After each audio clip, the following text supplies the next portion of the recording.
Hi ಎಲ್ಲರಿಗೂ ನಮಸ್ಕಾರ. ಇವತ್ತಿನ ವಿಡಿಯೋದಲ್ಲಿ ಮನೇಲಿ ತುಂಬಾ ಸಿಂಪಲ್ ಅಂಡ್ ಕ್ವಿಕ್ ಅಂಡ್ ಈಸಿಯಾಗಿ ತಿಳಿ ಸಾಂಬಾರ್ ಮಾಡೋದು ಹೇಗೆ ಅಂತ ನೋಡೋಣ. 10 to 15 ಮಿನಿಟ್ಸ್ ಟೈಮ್ ತಗೊಳುತ್ತೆ ಅಷ್ಟೇ. ಎಲ್ಲ ರೆಡಿ ಮಾಡ್ಕೊಂಡು ಮಾಡ್ತೀವಿ ಅಂತಂದ್ರೆ ಬನ್ನಿ ಇದು ಯಾವ ತರ ಮಾಡೋದು ನೋಡೋಣ.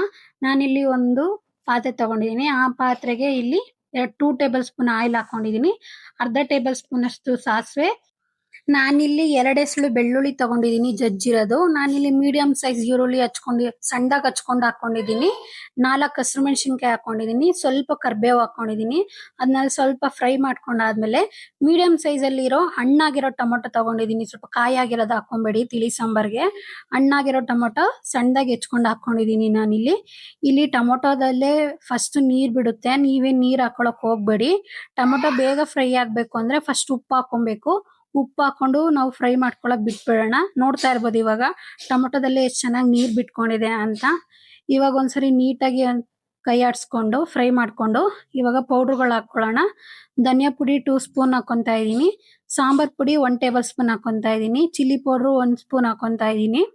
ಮೇನ್ ಬೇಕಾಗಿರೋದೇ ಇದಕ್ಕೆ ಧನಿಯಾ ಪುಡಿ ತಿಳಿ ಸಾಂಬಾರ್ಗೆ. ಇಲ್ಲಿ ನಾನು 2 ಲೋಟದಷ್ಟು ನೀರ್ ಹಾಕೊಂತಾ ಇದೀನಿ. ನೀವು ನೋಡ್ಕೊಂಡು ಹಾಕೊಳ್ಳಿ ಅಳತೆ. ಇವಾಗ ತುಂಬಾ ನೀರ್ ಹಾಕೊಂಡ್ರು ಅಷ್ಟು ಚೆನ್ನಾಗ್ ಬರಲ್ಲ ತಿಳಿ ಸಾಂಬಾರ್ಗೆ. ಇವಾಗ ನಾನು ಅದು ಮಳ್ಳಿ ಅಂತ ಅಂದ್ಬಿಟ್ಟು ಲಿಡ್ ಕ್ಲೋಸ್ ಮಾಡ್ತಾ ಇದೀನಿ. ಈಗ ಮಳ್ತಾ ಇದೆ. ಇವಾಗ ಮೀಡಿಯಂ ಸೈಜ್ ನಿಂಬೆಹಣ್ಣು ಬರುತ್ತಲ್ಲ ಅದ್ರಲ್ಲಿ ಹಾಫ್ ನಿಮ್ಮ ಹುಣಸೆ ಹಣ್ಣು ನೆನೆ ಹಾಕೊಂಡಿದ್ದೆ ನಾನು. ಆ ರಸ ನಾನು ಇವಾಗ ಸೇರ್ಸ್ಕೊಂತಾ ಇದೀನಿ. ಹುಣಸೆ ಹಣ್ಣು ರಸನ ಸ್ವಲ್ಪ ಕೊತ್ತಂಬರಿ ಸೊಪ್ಪು ಆಡ್ ಮಾಡ್ತಾ ಇದೀನಿ. ಒಂದು ಸ್ವಲ್ಪ ಮಳ್ಳಿಸ್ಕೊಳ್ಳೋಣ ನಾವೀಗ ತಿಳಿ ಸಾಂಬಾರ್ನ.